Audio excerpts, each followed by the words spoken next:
So welcome everyone to this week's Hoshinden Podcast, here with Sylph Dominic Hawkins, and I've got an awesome special guest, my good friend Kate Bradley, who joins us. We're basically going to be talking about character and archetypes and the development of that. So welcome, Kate. Hello, thank you for having me. Welcome to the show. Good fun. It's my attempt at radio. I love it. It's this, you got to do what you can these times. So. That's right. It's only been 6 months. Who knows? Another 10 years at lockdown, we might get through it. I'll have such a body of work at the end of that. Oh, totally. The audio reel alone. No, I could take them all for sound, little screen grabs and sound effects. Yeah, totally. So before we get into the actual body of the questions for tonight, I was wondering if you could just give us a bit of background about yourself. And obviously, we've been friends for a very long time, but your career and why it is that you might be a special guest for this topic. So I am a writer, specifically a script writer for television. I've been working for Australian soaps in particular for the last 10 years. Working both as a freelancer, sort of writing the scripts and the dialogue and all that sort of stuff. But over the last few years in particular, I've been part of the story team and part of developing and plotting out episodes and storylines. And part of that, a huge part of that, is developing characters and sort of figuring out from the get-go who people are and what they're like and what their character traits are like and what their flaws are like and what their dreams are and their inspiration and their aspirations, and trying to develop realistic, believable and full-bodied characters that will create drama and create story. Awesome. That's very succinct. I like that. That was way more succinct than I was. That's right. I was like, I should get you to write my script. That's what I do. So the topic that I wanted to focus on for this chat, and we've sort of briefly touched on this in our prep for this, was characters and the manifestations of archetypes. So the reason that I want to get you on the show to chat was because in the martial art context, I have talked about this before with my students, in just my monologues, discussions about philosophy with this one student body. And in the particular art that I study and teach, there's a really heavy emphasis on just the awareness of archetypes and the fact that they exist and they play out through human psyche and character. And then some suggestions from a martial art perspective about what they might look like. So there's little stories that are left by previous teachers about the funny, the teacher who turns into the holier than thou God persona and tries to lord over as if they're like the little emperor of a tiny little kingdom, all these funny things that we think when we look at them in a kind of objective view, we just laugh at them. They're quite funny, but actually they really do manifest for people. And strangely, some very key archetypes, especially in martial arts, they just come up again and again and again and again. It doesn't matter what art. There's like someone plays the super fit athlete sex stud, It's like there's just these funny little things, or someone else becomes the ninja espionage spy, You see them walking down the street, hiding behind walls. It's just funny, So it's worth sort of commenting and bringing to light. Ultimately, the idea is, from the martial art perspective, that if you can actually just see these things are going on, get a handle on it, you're in a better position to be able to decide whether that's actually working for you. Do you actually want to be the ninja spy antagonist? And is this all sort of?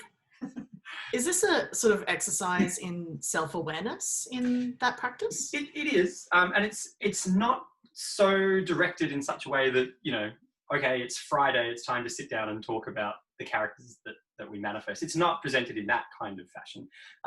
It's demonstrated throughout. What's the word? Maybe demonstrated is not the correct term. It's observed throughout the studies, and there's little moments in martial arts where certain students who go through maybe a particular point in their study, they get together with their peers and look back and see new students going through the same funny issues. And we have these things in Hoshinden where we have these little quips like, red belt syndrome or yellow belt, the yellow belt ego, and it's, there are these moments where, say, like red belt syndrome as an example, is where someone has just started martial arts, they've never studied anything before, and they're probably about between 6 to 12 months into their study, and they've learned some basic things. They can escape a few grabs, and they've learned some correct street fighting structure maybe. And what happens is it all goes to their head. And suddenly, very quickly, they turn into the new vigilante cleanup group superhero. They start presenting themselves as very, very confident, forgetting that the limited amount of what they know is, they think it's everything. They haven't realized it's not even 1/1,000,000th of a drop, in the actual ocean of potential. And so that kind of, it's a bell curve that happens, that they embody that for a while, and you see it. They get a little bit cocky. They come into class. They don't ask too many questions. If you go and help them, they're like, "Look, I don't actually need your help. I've done this for 12 months. Okay, I'm good now." A little bit of knowledge is a dangerous thing, as they say. Yeah, look at my whole career. So they go through this little bell curve, and usually what happens is, when they maybe progress to the next study, so the next level of study, the orange belt study, their horizon expands. So they get introduced to a whole bunch of new techniques, or the teachers put extra pressure on them in certain ways that is quite novel.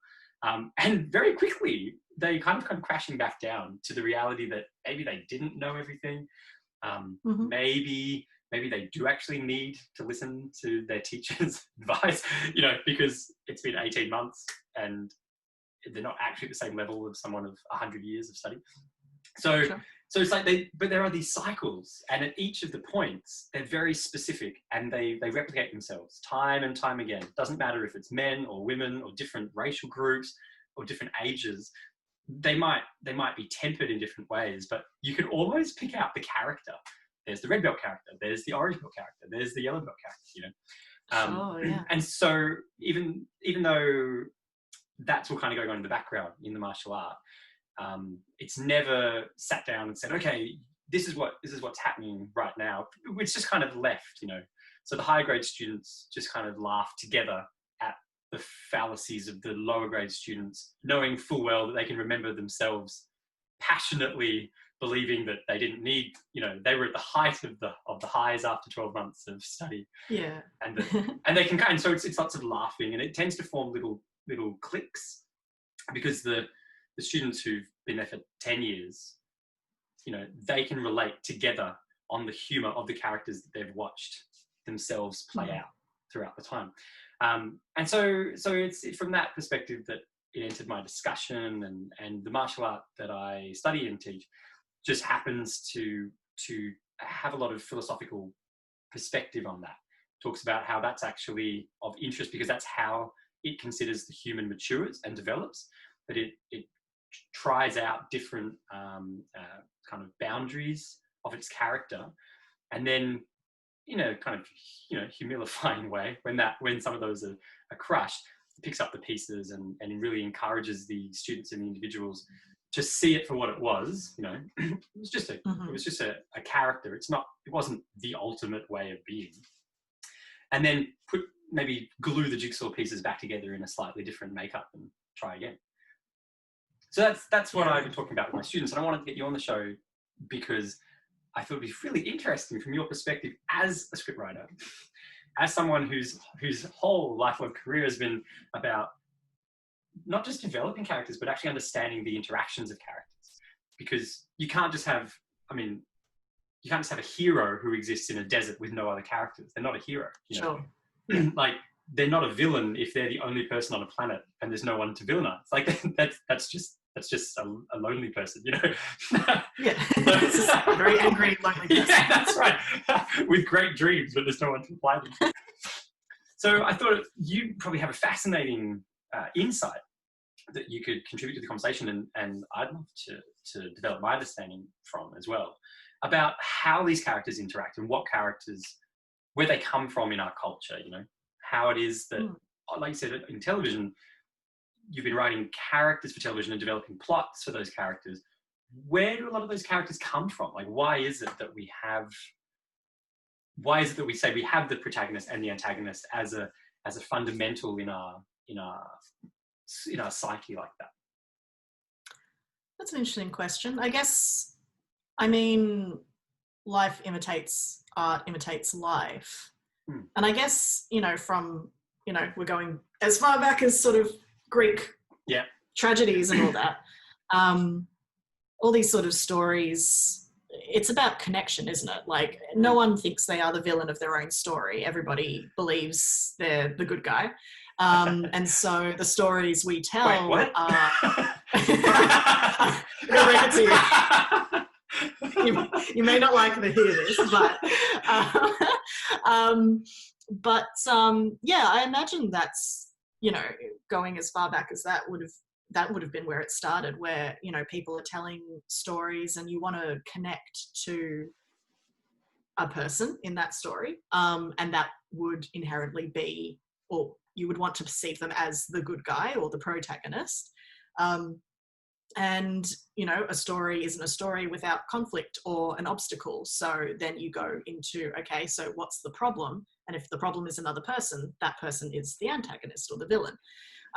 So in a very basic way, that's sort of the structure of stories in general. Like, you need something to happen in a story. And typically the best stories will have a conflict or an obstacle or some sort of problem that needs a resolution. And that's your journey, that sort of curve of, and that's quite a satisfying thing to watch as well. Like, from an audience perspective, like, it's something we all recognize in stories, is that, beginning connection with that main character, that protagonist, and then discovering what the problem is, seeing their struggles with it and all that, and their fight, and then either winning or losing at the end, depending on if it's a tragedy or a comedy or all that sort of stuff. I imagine that's where that kind of format of antagonist protagonist comes from. It's just, that's the common human experience, no matter where you come from, I think. I like what you said there about, like, as a form of relation and connection and communication. Definitely, yeah. I suppose I hadn't thought of it in that sense of like externalized storytelling. So that, like, sit around a campfire and you're telling stories about maybe historical events or certain issues that befell the king that ruled the people with the iron fist, those kinds of things. Then you got your king. Yeah, well, the character. That's the character. Yeah. But do you think that in that, if we took that example, and this is just across time, I'm not talking about a particular epoch, Sure. that obviously people would have told stories to specific audiences for specific purposes, so that, for example, I can imagine that you'd have, say, an older king or someone who's passing on the kingdom to their young protege, rather than just providing them with a book of do's and don'ts, a dot point list, of like, always do this, never do that, because I don't know, if they were like me, they would have burnt the book. And then 10 years later, be like, oh, I wish I had that book.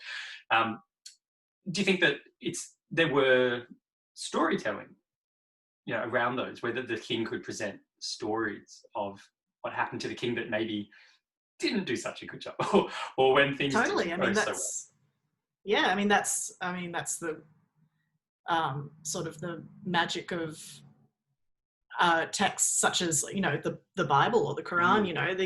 These are stories that connect with their followers and teaches lessons and things like that. I actually a fair few years ago now, I think 6 years ago, there was a big medical conference here in Melbourne. It was the international, I can't remember what they're called now, but some sort of international cancer federation council thing.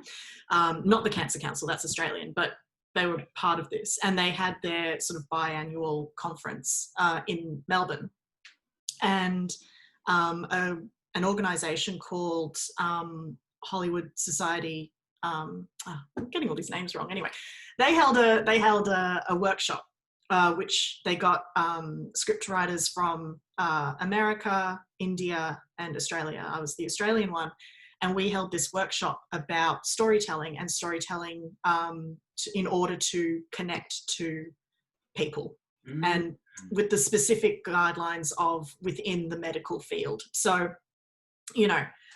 which I didn't, when I was sort of approached about it, I didn't quite understand the point of that until I checked my mail that day and I got a letter from the Cancer Council, who I donate to.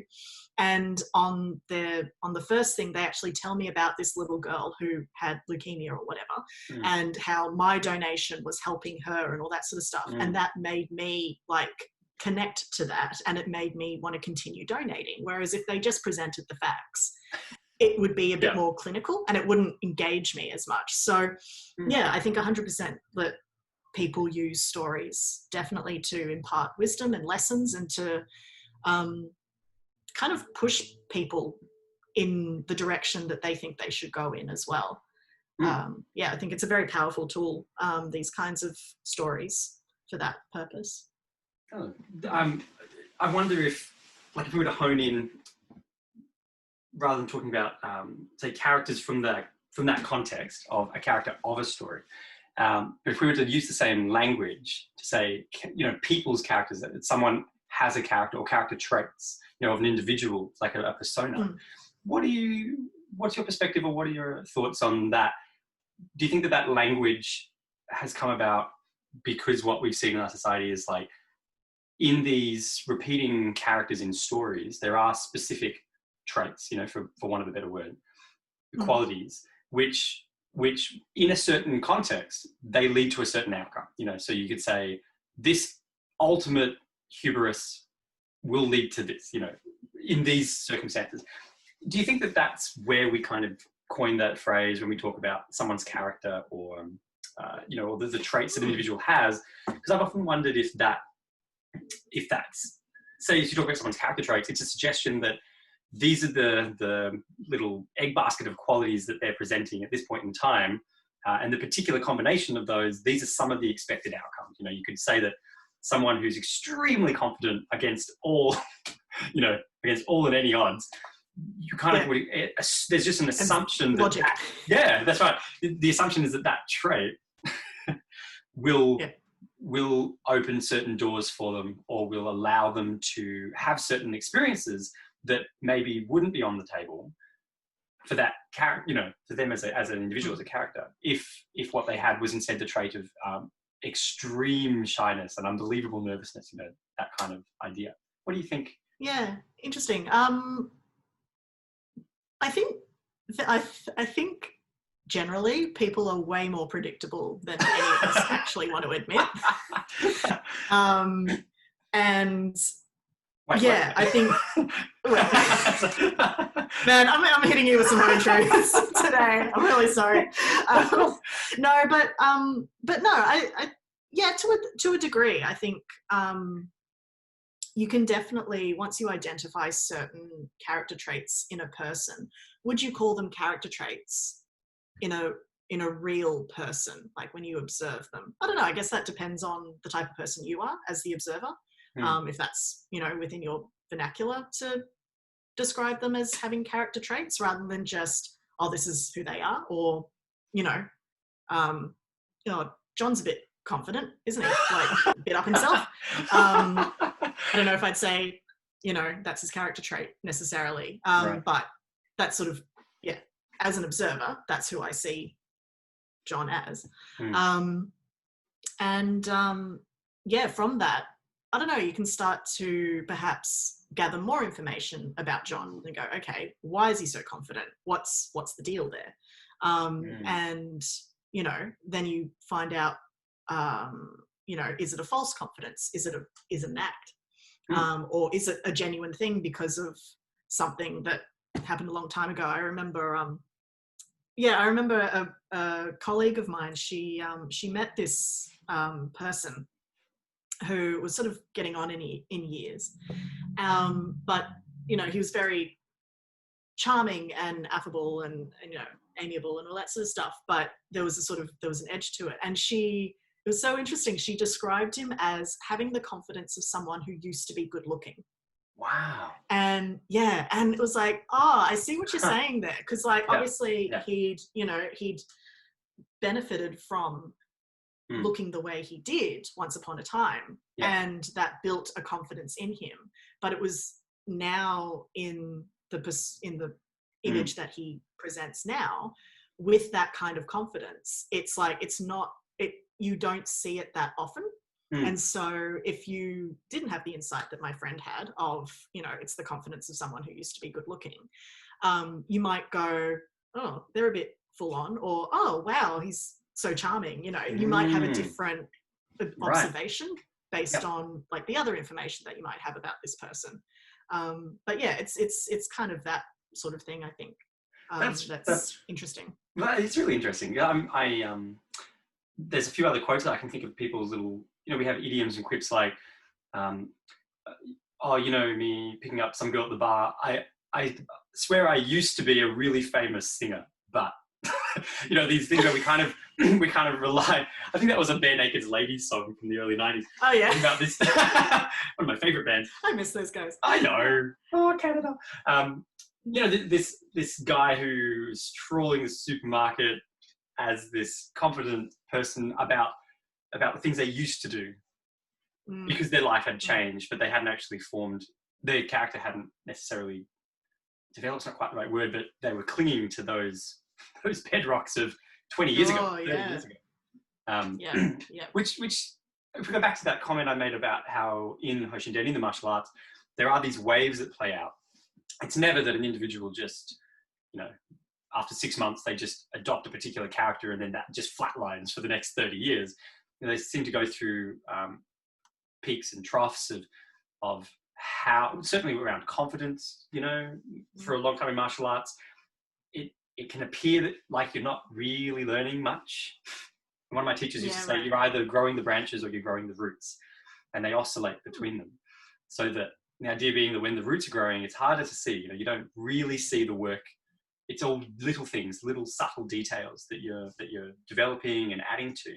And then all of a sudden one day, they happen to present in a very public way where your body shape changes, or you suddenly can apply or get to the outcome of a particular technique or a weapon or study with seeming ease, that you didn't have 2 years ago. And it's not because you spent every day practicing that technique on a physical level. You were kind of working on other things, your structure, your head over your shoulder, like on a physical kind of level, or even just the confidence. In martial arts, it's really obvious to see how people's body positions and shapes reflect their internal sense of self-esteem.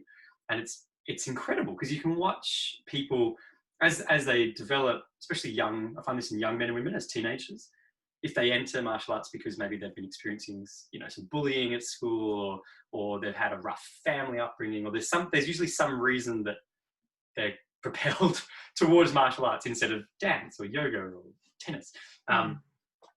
The greatest of the arts. So that what you can watch is that over time, as they're studying things that are kind of contributing to their sense of maybe physical prowess, their whole body shape adjusts. They change the way they hold their head. Their head sits on their shoulders instead of being held forward. It doesn't look like their body's clinging on to their skull for grim death, that it'll fall off the front of them. They actually kind of have this uprightness. And then whether it's the chicken or the egg, that's met with, they kind of speak a little bit more proudly of themselves and their achievements. And I just find it the most fascinating watching of this interplay as them as an individual develops, but they kind of, it's like in that process, they seem to try on different masks. It's not quite the right metaphor, but that old thing that says fake it till you make it. Where you're like, well, I'm going to try on the mask of confidence. If I've been someone who's been extremely shy, I'm gonna just see what happens for a day if I go and speak to the girl at the coffee shop. I'm coming up with random encounters. And obviously those, what we're told in society is that they will lead to different outcomes. So if we just go and we chat to the person who's, the barista that I've been attracted to for 30 years, I just go and chat to them, it's going to lead to a potentially different outcome to if I never say anything and I just take my coffee and thank them. Yeah.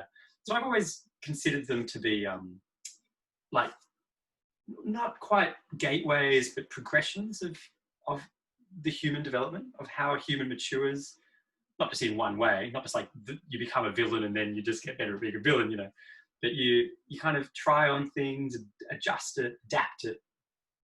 do you think that an idea like that, if we compare real people, people just going about their daily lives, to characters written into story, do you think that there's a difference there?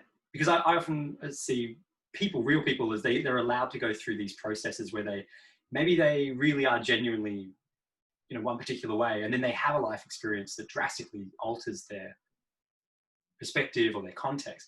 And then they end up playing a very different role in other people's lives. And they're kind of allowed to do that in real life. Are characters in scripts allowed to do that as well? Like, could the villain suddenly halfway through the film be like, oh my gosh, this isn't heading in the direction I want at all. I'm very sorry, everyone. I'm going to fully join and could that actually happen? Or would it just disintegrate the script? I think it definitely, well, I mean, it's interesting. It's an interesting question, because I think it depends.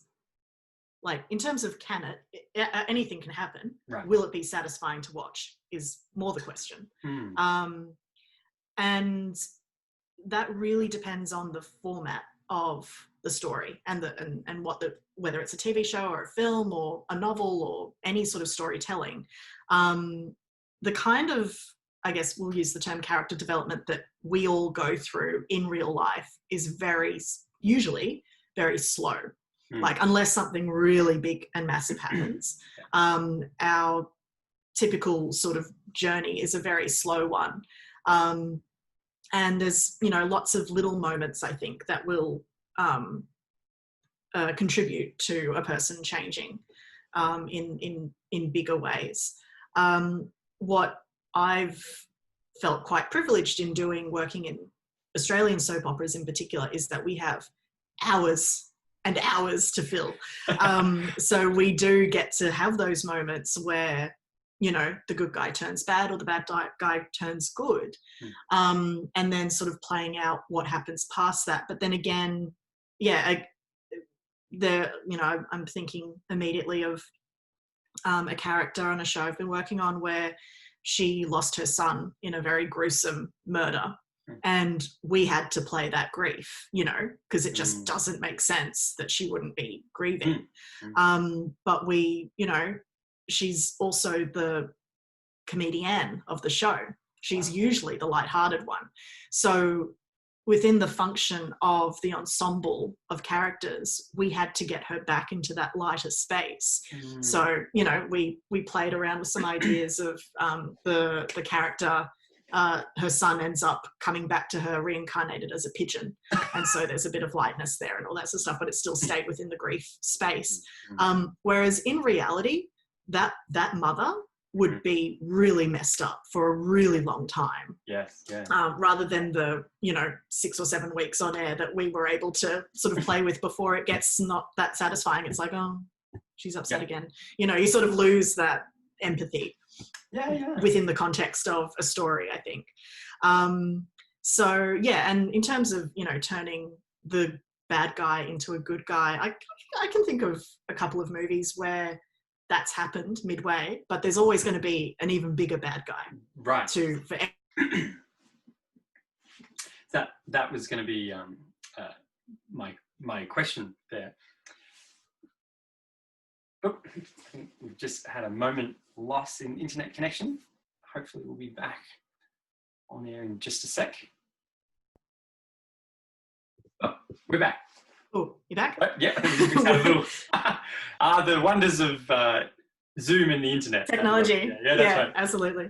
I was just really interested in something you just said there about how if the bad guy, if the character who is playing the role of the, say, villain, or maybe I should use the word antagonist, if the antagonist role is suddenly vacated because the antagonist turns into a good guy, or just like a side character, if the story is progressing around, say, the hero or the protagonist who is, there's a reason for his journey, there's some kind of obstacle that he's, he or she having to actually overcome and experience.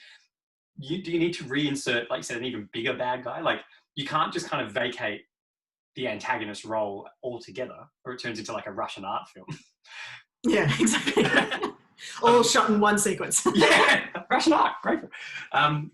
So in that, could you kind of say that there's a formula for script development, but in terms of character interaction, there are some guidelines around how characters interact and what other characters are needed in order to make that believable and realistic. Yeah, absolutely.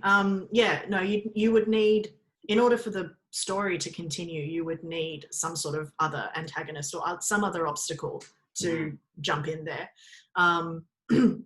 Otherwise, it's the end of the story, basically. Yeah. And this isn't just, there are definitely guidelines that are good to follow. I mean, some would argue there is definitely a formula. There are multiple books written about it in terms of the formula of, the hero's journey and all that sort of thing. But there's also sort of other branches to that where it's not just the antagonist protagonist dynamic.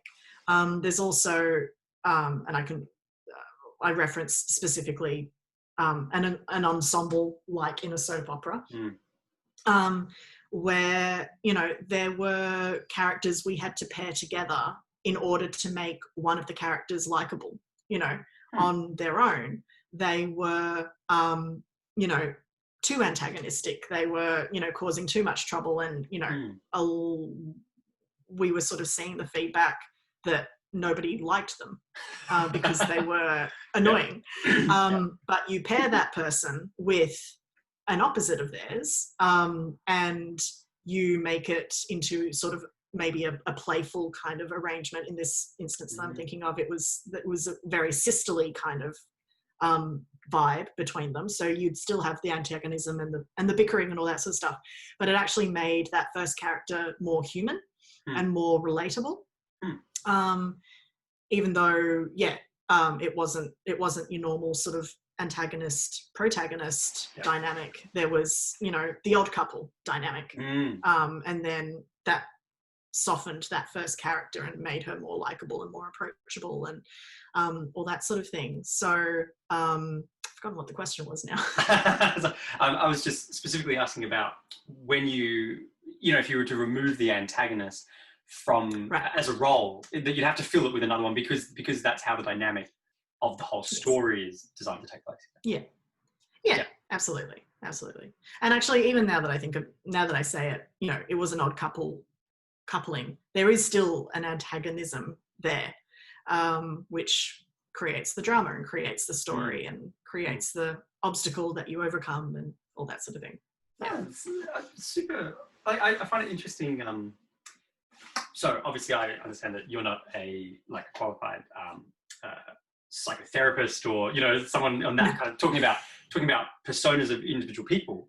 But in your career and in terms of character development as a script writer and a script producer, and having to oversee the development of plot and character growth over a long period of time, like soap operas. So these are characters who grow over decades.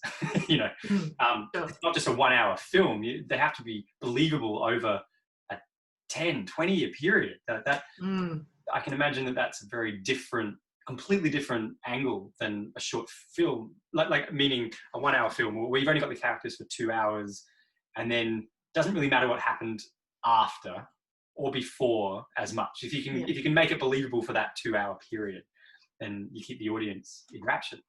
So do you think that, given that if we talk about the length of time for characters, and I'll use the word believability again in how they develop, and we just talked about this off air before, that you couldn't really write a script where people who were portraying human characters, would just behave in ways that were absolutely inconceivable, that no one could relate to, and someone's walking down the street and suddenly they turn into a tomato plant. It's just not. It's like we're getting into absurdist. At that point. Totally. I mean, I can think of some movies that try that, but they're not satisfying, like I said. And so that idea that there is this fine line between believability, but you're trying to create not just suspense, but excitement and involvement and Interesting. track. Because I imagine it would be a boring show indeed if for 6 months it was just a casual account of, you know, the main character getting up and how they brush their teeth and all the really intricate nuances of the breakfast cereal that they choose. Like, you'd end up with just probably 2 really weird diehard viewers at the end of it all. Yeah. So in that... It's called the Quarantine Files. Right, the Quarantine Files. Yeah, well, YouTube started with it now. In that idea, do you think that there's character stories, like how certain characters have to develop over time, that they'll just be satisfying for people, whether it's now or the year 3000 or the year 400 BC? Like, from your experience, have you found that there are, or are there, I can start you directly, are there some key stories that play out in characters about how a character develops that they are just always satisfying stories across the board? Yeah, I think so. I mean, yeah, there's the theory that there are only 7 stories in the world. I don't know if that's quite true, but you do, you know, particularly on long-running soap operas, you do find yourself, all right, we're doing the love triangle again. What's different about this love triangle? You know, what's going to be? Yeah, yeah, like the difference here is that they're not, you know, married. But you know, one of them's now it's with the brother, or you know, you find sort of different angles to that. But ultimately, everyone, or a lot of people, love a love triangle because there's so much angst and unresolved sexual tension involved, and everybody, a lot of people know that feeling of wanting something and can't have it. Yep. And so you're always engaged in that story. But yeah, absolutely, there's definitely a lot of stories that will always be satisfying at their sort of core level, because they will normally follow the same structure over and over again. And, you know, there are times when we've tried to deviate and you don't get a good response, you know, because, you know, that I think a lot of people expect a certain outcome. Like, nobody wants the bad guy to win, you know. That doesn't feel right. Yeah. But you know, that could be a creative choice, that, you know, you want to unsettle, you know, your audience and stuff like that. So yeah, no, there's definitely stories that will, I think, always be satisfying, and there are ways to subvert it and keep it interesting as well. So keep it new and fresh, and as you say, put it in a different context, put it in space, or change the initial dynamic of what was going on originally, and, you know, have that sort of infiltrate the rest of the story. Yeah.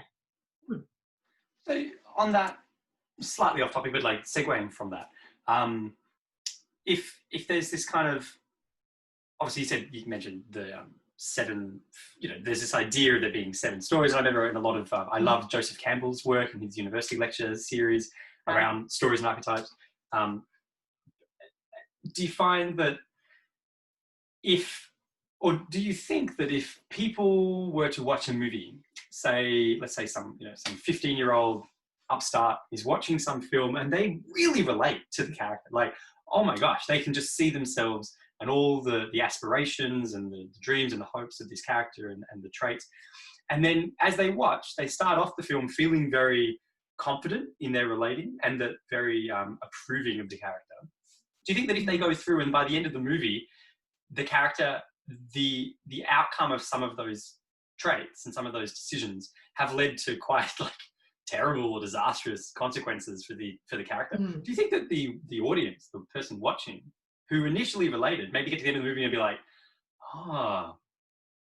maybe I might review my unchecked arrogance, you know?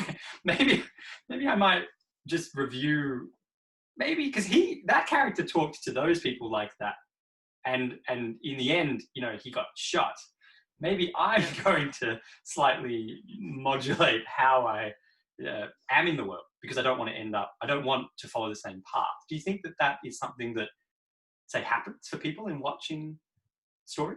I wouldn't, I can't think of an example right now, but I wouldn't be surprised at all if that happened. Like if the story is crafted well enough so that at each turn, at each downfall or whatever, as long as the audience member watching understands that it's that character's fault, like that it's not an external thing that has messed up for them. Yes. Then, and as long as you've crafted it well enough so that you are following that person's journey and almost like answering any question to them the way they do, then I think you can possibly, but the second it looks like, but if that hadn't happened to them, that wouldn't have happened. Right. It's just unlucky that they, that they got found out during this time, or it's unlucky that person wanted something and then it led to this, as long as it's always, you do always relate it back to, well, there's no other choice that they would have made, or there's no other choice I would have made, or no other action I would have taken. Then I can see that happening at the end. Definitely. I find myself relating to villains a bit. Same. I think we've talked about this actually before. Yeah, we have. The Devil Wears Prada comes to mind, where I actually feel that the devil was right. Yeah. Like I don't have a problem with what she did. I think it's everyone else who's taking it too personally. And do you think that's because when you watch that, the way the character played out, like the values and the morals at heart and the overarching framework of what they were trying to achieve, therefore that was what caused them to make whatever decisions or relate to people in whatever ways, to be like the grueling boss. Because in those positions, well, if you're not, maybe the work doesn't get done. I mean, you don't run a successful business in the way that Miranda does. Yeah. There's those things that you can relate to. Totally. Yeah, absolutely. And I'm also just realizing, I don't want to spoil this for anyone, but there are sort of some sadder things that she has to deal with.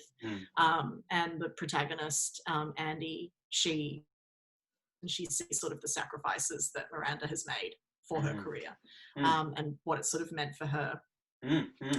So sort of when I look at that, do I think, like I relate to Miranda, is that a fate that I could meet? And I think, it could be. Does it stop me from being who I am? Yeah. It makes me think about it.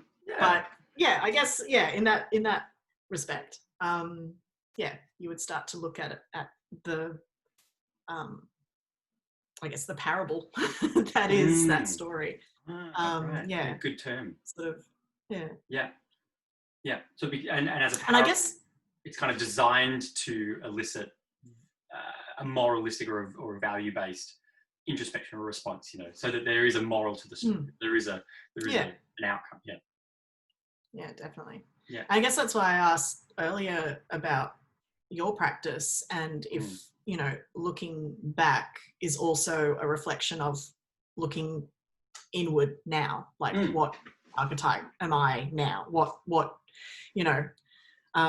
cliche am I in my state at this point in my practice? Yeah. And is that okay? Is that what I want? Yeah. Well said. You probably made that more succinct than I did. It's not surprising as the professional scriptwriter. I'd say that there's two purposes, or maybe two very casual hopes. Even the word purposes is probably too strong. One is that martial arts and the style that I'm involved in, it's really interested in cohesive society. So developing individuals, helping individuals actually just grow, mature, and develop, especially if they enter from a difficult circumstance. If they enter, and it happens very often. Like they get involved after their divorce, or after lots of bullying at school, or after the fight, and they come in with a black eye, and all of a sudden, then they're like, "Hey, I'm starting to notice that there are these things that aren't working for me in my life, and I want to take different steps. Now, usually what I have found happens is that the motivation, and I can relate to this myself, the motivation that leads individuals into martial arts is not necessarily the motivation that they still have 10 or 20 years on. Because they've been forced through introspection or through their actual feedback experiences with other people and their skills. They're forced to acknowledge and realize that, the level of thinking I had when I just wanted to beat the bully or whatever. I wanted to get in. I want to learn how to street fight so I can go back and kick Billy's ass. But that might be the perspective of the 15-year-old entering. And what they find out hopefully over the next couple of years is that there are other options than just that. That's not the only response. And so then they're kind of motivated in their study to be like, actually, I realized that I could experience physical confidence without having to enact my revenge, or without having to go back and, in fact, I don't even have to fight anyone, and I can carry the sense of physical confidence that I was looking for, originally before the bullying or whatever. So what it kind of does is it's got this constant questioning of people's motivations. And this is only my assumption. My assumption is often that the goal of that is because it wants people to develop into kind of worthwhile martial artists, which is a very strange way of saying it, but it's like there's a big difference between a martial artist and just a thug. One has a particular transcendental goal. There's actually an interest in the development of something. It's not just destruction. It's not just interested in hurting. It might be interested in skills towards a certain outcome. Like they're not actually involved in conflict at all. It's about someone's sense of self-esteem. They just happen to be using martial arts as a vehicle of that. But they might not. Little 15-year-old Billy might not actually be interested at all in fighting. He might just think that he is, because that's the only context that he sees, his peers wielding great confidence or fake confidence, or whatever that is. So I think that in martial arts, the hope is that, say, when a student gets into their black belt grades, decades roll on, they're becoming quite dangerous individuals on multiple levels, like physically dangerous to themselves and others, and emotionally, mentally dangerous, because they become very good at strategic manipulation. Because martial arts is about strategy, so it's all about understanding how to adapt and coerce. So my understanding has always been that the reason these martial arts styles are so interested in the character of the individual and the maturity of that is because you just can't have people who have 30 years worth of very dangerous people who are dangerous people. You can't have them walking around with ill-fated motivations, where they still just want to get revenge on the kid at school or any of those kind of misunderstood motives. That's been, certainly for me, that's where I've seen it be of value in the martial art. And it seems like sounds strange, but like a weird escalator, up the sky. It kind of dumps people off at a particular point of enough introspection to be able to realize that maybe they don't actually feel a particular way or as passionate, marching in the group as they want. Maybe there's some other deeper motivation going on, and it could be worth their while just checking that before they make decisions that they can't reverse. Right. Okay, so there's sort of two things going on there, isn't there? There's the self-reflection, but I guess also the awareness of others and the empathy that would come with that. So that when you are armed with all these sort of rather dangerous skills, you won't use them for evil. Because you have an attachment to and a care to those around you and those, everybody who's going through their own journeys and perhaps on the same journey as you just 10 years earlier. Yes, yeah, definitely. And then you can kind of reach out an olive branch of realizing that, I was there. And if someone had come along and just murdered me off because they didn't agree with me at that point, it would have been a real shame because I never would have actually had the opportunity. Well, I mean, yeah, maybe some people would have liked that, but it would have been a real shame for me because I wouldn't have had the opportunity to actually go through the process where I matured my thinking into a different perspective and arrived at, where I am now. And I know that where I am now in 20 years, again, hopefully, I would have developed my thinking and gained more understanding or more information about that. But I really think that the purpose of it in the martial art context is, as you say, it's to kind of hesitate the hand of those who have the ability to maybe cause problems. Is that reason where a 5-year-old having a tantrum, there's a reason that they don't have access to a car, Yeah. There's a really good reason why the 5-year-olds don't have access to a credit card and the bottle shop, that period of development for the human, maybe whatever that is, where they're learning about social boundaries or they're learning about how to interact with others who don't like them. You can't just kill all the people you don't agree with, those kinds of things. Yeah, sure. They actually need to learn that. It's a lesson we all have to learn. I know. Yeah. Some of us, some of us more than others. But I've often thought that in that example, it's almost like at that age, they get to play out a certain story, or there's a certain framework that they're exploring, and it's almost more like it's less complicated. So the 5-year-olds in the playground with their little, someone's the Lord and King, and they just rule their people with an iron fist, and it's very black and white. It's very simple script, and it's not until they grow that they start to color it, because you're like, oh, well, by the time that they're an adult, actually there's very complicated relationships. It's not as simple as just the evil king on the throne cares about no one. It's like, well, that's not actually true. There's the girl that he saw from 10 years ago who's working for the side of good, who he can never quite end the good team entirely because of his affection for this. There's a very complicated interaction. And I've often compared in my own thinking, say, that story with children and the framework of that to martial arts, that it's important that the students and the humans who are learning, if they're going to go through that little, now I have all the skills in the universe, I can go out and I can, walk around all cocky with my collar up.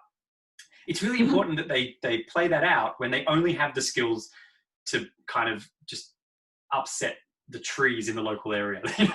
They don't. Sure. Yeah. They actually can't cause massive problems for other people, and that it's not until they develop in their framework that they're actually permitted to be able to even study those things. I know a whole bunch of different styles and arts where they just draw a line. The teachers just refuse to teach certain people who present with certain character traits. They just say, go away and come back when you've worked that out. Wow. Yeah, really, because they say, well, I'm not willing to be responsible for teaching you how to manipulate, people in these ways, unless you can show me that you've introspected yourself enough to the point where you are aware that there's other options, or that maybe you don't have to kill all the people who you don't agree with, Yeah, sure. Yeah. They've developed enough to That's right. Yeah. Think of other ways. But obviously that's going to be very subjective. That's in the eye of the teacher. Whatever values the teacher holds are going to be the values that they demand to see in their students. And it's for that I've wondered with your work, because that's very personal, it's very subjective. But on a broader level, there are just general human archetypes, general human stories. And they happen regardless of whether an individual teacher happens to maybe place value on those or not. Sure, but at the same time, I think there is, in that way, there is a certain bias that comes from individual writers as they create their characters. Like, you look at sort of, you look at the body of work of any one writer and you see patterns. You see patterns of the type of characters they like to write for and the type of the stories they like to tell and all that sort of thing. So I guess in that way, there's that. In my particular line of work, because we are catering to a broad audience, we're trying to reach the demographic between 12-year-olds to 65 and beyond either side. So yeah, hence the term broadcasting. So we do have to sort of, when we are looking at our stories, we do have to find the balance and sort of sometimes tell the stories we don't want to tell or we don't agree with, because we know that there are elements of our audience that will want to see that and want to relate to it as well. Wow. So it's again, depending on the format, there's sort of different things you look at when you're developing characters and telling stories. So in that, what you just said about knowing that as an individual writer there might be a particular plot or development that you yourself wouldn't engage in order to do that, does that mean that you kind of seek out other script writers from very personal experiences and backgrounds who could actually write that, so that it's like it's getting together a larger group of humans across a broader range of experiences, so that they can actually contribute to this very broad-reaching script that needs to touch the hearts of an enormously large group of the population? Definitely, yeah. I mean, at the story room at the moment where I'm working, there's you try to keep a bit of variety in the story room, and also a bit of variety in the writers list as well, so that when a particular story comes up that maybe for example is set at the school, there are 2 or 3 ex-high school teachers on that list, so you give those scripts to those people. When there's perhaps a legal story, you give it to the writer who used to be a lawyer. There's definitely benefits to having like a bit more collaboration perhaps than there would be on other projects. And definitely having consultants on stories that none of us have any idea about, that are just completely beyond any of our experiences. It's really important to consult with various people who even aren't writers, experts and academics and people who have gone through those experiences themselves. I mean, that's my personal philosophy. There are, when you're writing for soap, there's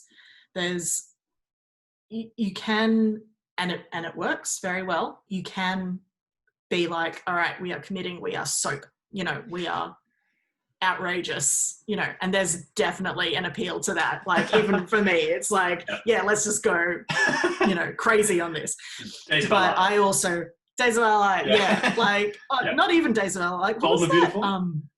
No, what was that intense soap opera from like the late 90s? Not 90210 or something? No. It was intense. It was like there was a ventriloquist doll that came to life. Oh. And there was like a supernatural element to it. And it's the girl, and she's being beset upon. She's the main character. And there's like an evil old hag. It was full on. And she's in love. She's got a boyfriend she's in love with, but he keeps getting caught up and, he's like going to be turned into a pig by the... Was it Passions? Was that Passions? It was called Passions. Yeah. So I remember that now. That's soap. That's soap, baby. But also, like, I personally enjoy telling the stories that are grounded in a lot of truth, because I just find people's lives fascinating, and I find you'll always find more story when you do a bit more research and you really delve into a lot of that stuff, and you end up coming up with the things I was talking about before, where you have those typical stories that everyone's seen before and everyone's told before, but they'll have different takes on them now because there are these sort of extra experiences that are being injected into the story. And then you get this fresh take of that old story, that very familiar story. And I suppose that would lead to slowly increasing the believability of the whole, like the plot line itself, if it's a long running series, would start to become more fleshed out, more believable just in general, like the characters in their day-to-day lives. Whereas I imagine the first week of production of, say, like, you know, an Australian soap, it's the first week of production, 20 years, 30, 40 years ago or something. I can imagine those characters aren't fleshed out. Like they're quite extreme, you know, and then slowly as the decades go on, the backstory fills in and their interaction plays out and they have to mature as a character. Is that right? Or is it kind of like for each fresh generation of audience, they're just presented with like, no, this is who I want her to be. She's not allowed to grow. She's not allowed to. Oh, no, they have to grow. Otherwise, well, I mean, I think there are, that's an interesting question. Well, I can phrase it. Like you do, huh? I was going to say, I could phrase it in a different way with an actual example that might be easier for you to answer. Yeah, sure. So I remember one of the things that really turns me off sequels of movies, you know, particular things, are when they've spent the entire first movie developing a particular character in a very specific way towards a very specific outcome. And that's actually been the whole motivation of the entire plot for the movie. And then the sequel, either it's different writers or they're under some kind of pressure from the production team, they almost negate any of the actual personal growth or development of that character. And Pirates of the Caribbean comes to mind. I remember I loved the first movie. Like, I just thought it was an absolutely genius piece of work. Yeah. Very I was so unbelievably let down with the second and third films. And I don't know if it's like Pirates of the Caribbean 45 now, you know, but I was let down because, not because of any of the context of it, but because the characters they'd spent so long developing, they reverted to the original, you know, first 5 minutes of the first film. And I wondered if that was because they just knew that was a working, you know, that particular team of characters worked. And I thought, well, either they needed to do it with different actual, same character roles, but different actual people, you know. So maybe it's 2 generations on or something like that. I felt like it really cheapened, something like that just kind of cheapened the actual worth of the first story, you know? Sure. Yeah. Oh, yeah. Well, I mean, as you say, it negates the development that happened in that first story if they're sort of just back at the beginning again. And I think about a show I sort of binged this year, Killing Eve, which I loved season 1 and 2. Season 3, and look, this is just my personal opinion. I have so much sympathy for writers that get this sort of stuff. So absolutely no disrespect. I love the first 2 seasons, but I did find in the 3rd season. So do you know the show? No. Very basically, it's sort of cat and mouse kind of story where there's a MI5 agent in England who's trying to catch this assassin who is a psychopath. And we meet the psychopath a lot. Like, it's sort of 2 halves of the story. It's the MI5 agent and the psychopath. And like true psychopath, like proper, not feel sympathy for anyone, but like it ends up feeling obsessed with this MI5 agent. And like, you know, within the context of being a psychopath, i.e. still no sympathy, but has an objective to, you know, have this person. The assassin sort of, you know, you see the humanity when it's not actually human. That's what's so clever about the first 2 seasons, is that it's not actually humanity, but you not psychopath, I hope. Like, you do find yourself empathizing or empathizing, yes, empathizing with her goals and her actions. And even though she's, you know, killing people really gruesomely, you're like, oh, that's really sweet that she gave this other person a present, you know, all that sort of stuff. Whereas in the 3rd season, that psychopathy was breaking down quite a bit, and I don't believe that, and that took me out of it, I guess. So yeah, you got to be, God, it's it's a dangerous game, creating characters, because you know, at best you end up creating people who, you know, audience members really connect to and love, and then the second there's like something that doesn't quite gel with, and sometimes it's what doesn't gel purely on the audience's perspective. You know, for the writer it could have made perfect sense, it's just for whatever reason there's some step that was missing in the storytelling that, you know, meant that no, that does make sense. It's just that wasn't, you know, underlined enough or something like that.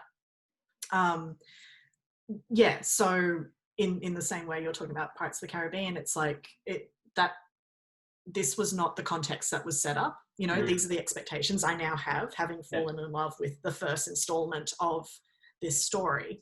And now I'm being asked to believe something else, which I'm not, as an audience member, I'm not so satisfied with. So I guess bringing it back to just character development in general, sort of at the beginning of any character development, any character within, say, the soap, where you have, you know, decades of a character on a show versus someone who's entering fresh. And funnily, when you were talking about, you know, people who enter martial arts because they've got something they're running away from, or they've got, you know, that's a very typical way to enter a show. It's like, I'm going for a sea change, or I'm, you know, starting my life again, but the problems they had back there, just follow them here, and, you know, all that sort of stuff. I mean, you need to have a bit of their character set up immediately, because, you know, the audience needs to connect with who that person is, and you know, identify them and all that sort of stuff. But in terms of, you know, I guess it depends how long a character is going to be on a show for. I don't think anyone, I'm just trying to think if there's anyone we've ever brought in that we've thought, okay, we're going to have them for 10 years. Wow. Let's figure out how to do that. You actually don't think of it that way. I mean, 10 years is such a huge amount of time. You don't, you know, you think about an hour or half an hour, or even like a month. You know, you look at what their arrival story is, you know, that they've left whatever life behind, you know, they've gotten divorced and they're starting afresh, and you might, you know, tap into that backstory at first, or you might save it, keep it up your sleeve, and have them do something else in this area. Get them really established with the people, the ensemble who's already there and who is already loved and liked. And that's a trick we use sometimes, is if we know that we love a character that's already there, we make sure that character loves the new person. Then the audience is told, we love that person, we want to like that person. Right. So, you know, you get them saving a life, or you get them making a joke and making the other person laugh, or something like that. But yeah, and then flipping it onto the characters who have been there for decades, I think that's when perhaps the actors have a much bigger part in all of this than perhaps the writer. Because I mean, we are, you know, the writers that are inheriting these characters are not the writers who developed them in the first place. And it is the actor who has brought them into this new decade or whatever. And so they have the insight in terms of, you know, my character already went through this, you know, 10 years ago, they'd have a different reaction now, or, you know, they'd be very wary of this situation because they've been in something like this before. And that's when it starts to emulate a real life character, a real life person, where, you know, if you had a very bad situation 10 years ago and you worked through that and got through it, blah, blah, blah, and then, you know, that situation got thrown at you again or something similar, you would immediately remember that, even though in our context as a writer, you might think, oh, let's throw them into this situation, not realizing or not knowing what had happened to them 10 years ago. You know, we try to get across the lives of all these characters, but it's too much content. We just look at the fan sites. And and it's so, I guess then you start looking at what can, because that character is so firmly established, and as we've sort of talked about, you can't just change a person from the first installment into the second. As an audience member, you will react to that negatively.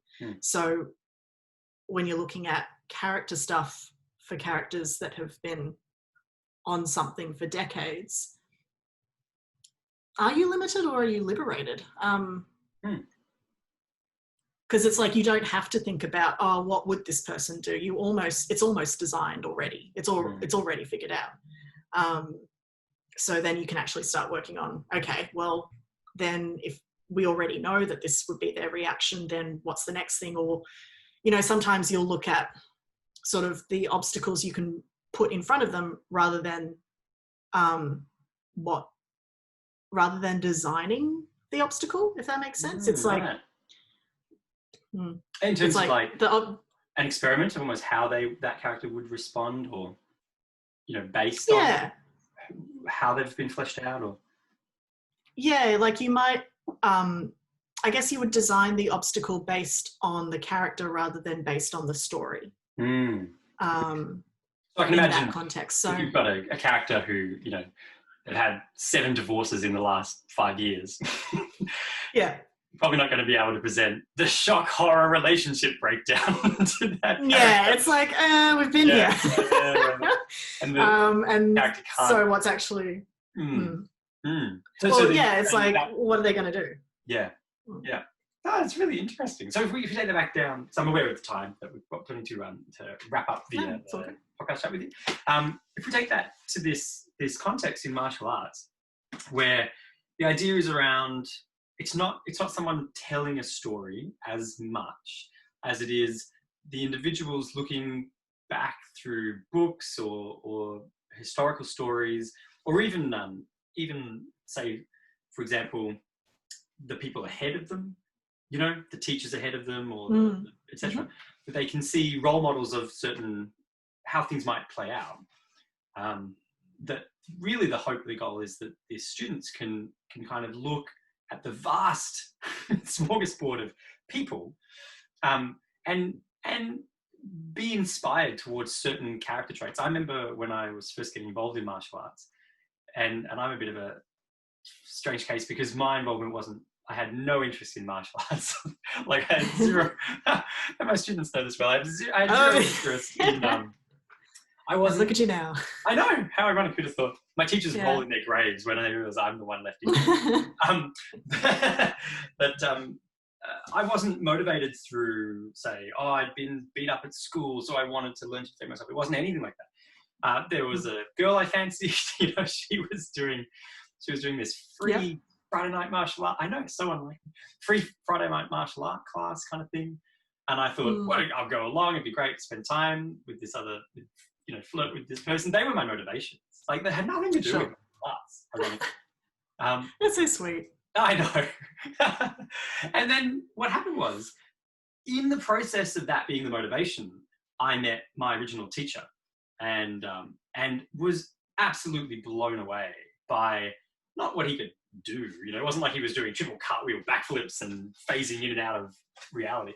It was just like he just walked with this presence of kind of knowing. I would even go beyond to say self-esteem, and I watched him receive criticism and his responses to that, and the way that he dealt with people who didn't like him or who opposed his ideas.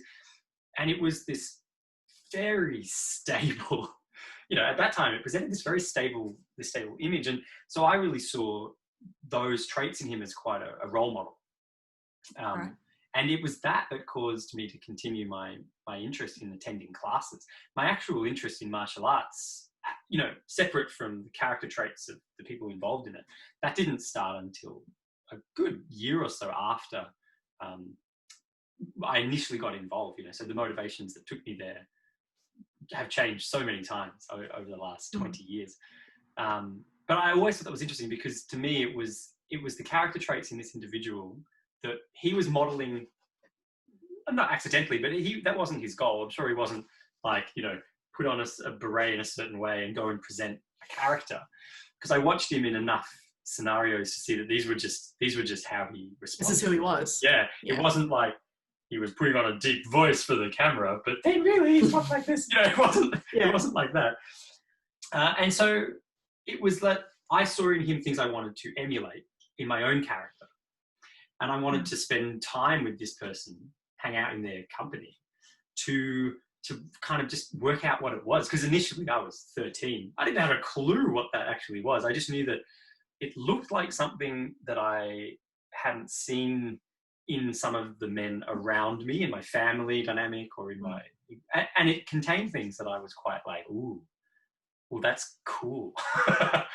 All right. I don't know anyone who feels confident in that way, Right. Okay. And so I just wanted to find out about that. And the more I hung out with this person, the more I was kind of just like bathing in that character trait. And slowly, as the years went on, I started to be able to develop a language for that, or to work out what I thought some of the qualities of that were, and then, sort of head down that path myself, separate from the individuals that I was modeling or emulating. And it's the same. People, very often, classic thing, poor teenage boys get the bad end of the stick of this. Their parents, usually their mothers, would bring them into martial arts and sort of enroll them and say, such and such is having a terrible time at school. They've been expelled. Oh, they're going to do a fight with this person, and I want them to learn. And they literally list a series of character traits that they want their son to learn. And things like respect for others, confidence in themselves. Yeah, they're kind of halfway between ambiguous and actual achievable things. Like confidence.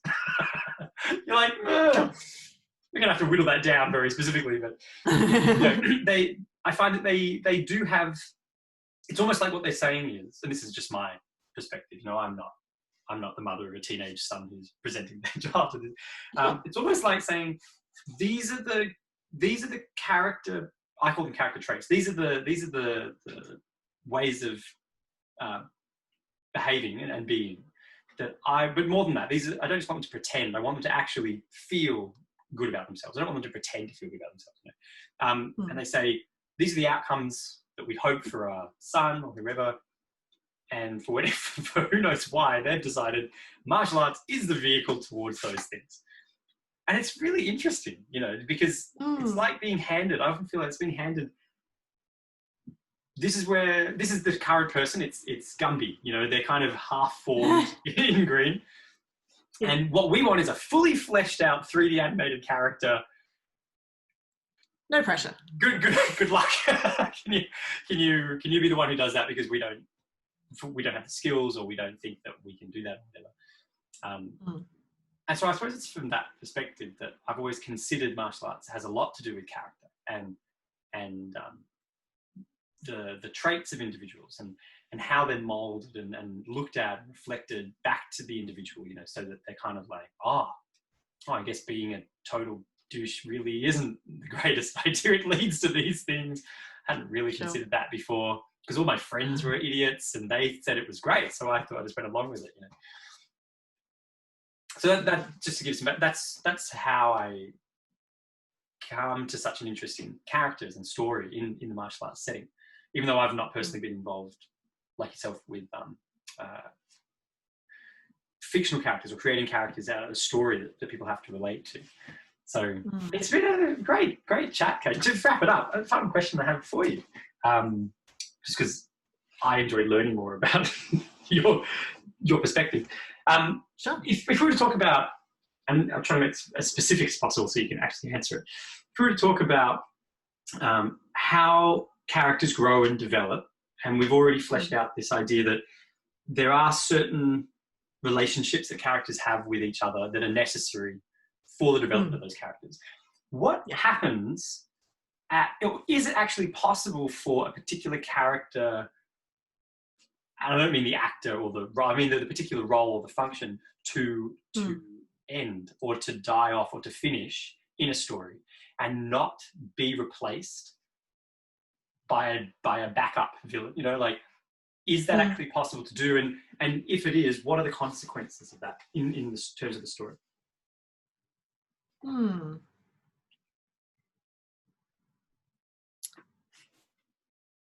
I guess there's possibly the role of mentor. You know, Obi-Wan, he died. Yep. Didn't need another one. Although, you know, Luke then became a mentor. Yeah. He replaces him with Yoda. Okay, no, that's a bad example.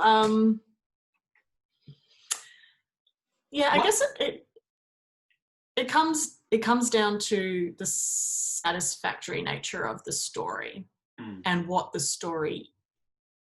Perhaps if the story itself changes, then the function of that person isn't required. Yeah, it's really interesting.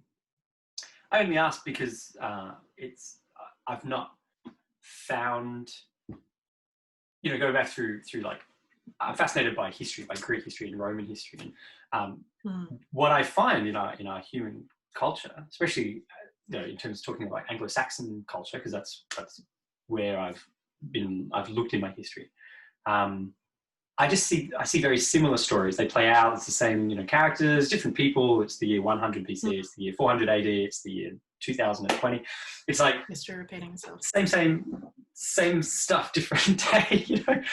Yeah. And I've often wondered, there must be alternative stories that involve alternative plot lines, and I wonder if it'd be possible for our culture to have a particular function, a particular role, just die off, you know, like no longer be valid. But I suppose in order for that to happen, all of the audience, like what you're saying, because it wouldn't be satisfying, the audience would have to change in such drastic ways that no one in the societal audience are relating anymore to that functional role.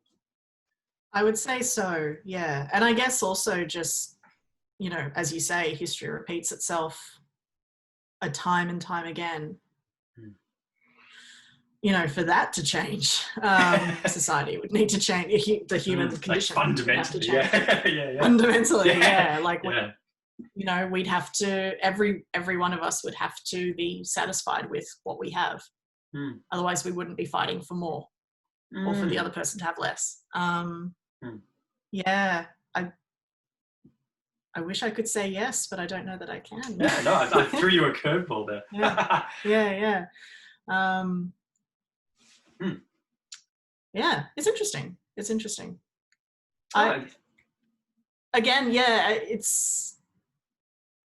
people in real life and people in stories are predictable. And they're probably predictable because the same behavior will repeat itself over and over again. It's just a matter of getting enough data to be able to actually predict it and perhaps, you know, cut it off at the pass. If something, you know, really bad is about to happen. So if we were talking about, say, like introspection, is that what you're relating to? Like an activity that would allow individuals to observe? Yeah, possibly. Not exclusively, but yeah, introspection. I also meant sort of externally as well, sort of, you know, I mean, I guess that does happen sometimes in some circles. If, say, well, it may even happen sort of in your line of work where you recognize the behavior of someone younger than you or someone under your mentorship and you see where it's heading. And so you go to them and you have a conversation and maybe you tell one of these stories where it didn't end so well for someone who was on this path and perhaps then you can, you know, change the course of someone. And once their course has changed, you as the mentor are no longer needed. Yeah. So that story ends. But then have they become their own mentor or have they become a mentor to someone else? Yes. Or are they not such a great mentor because they didn't go through that mistake that you stopped, you know? Yes. In which case there will likely be another young person who will make that mistake.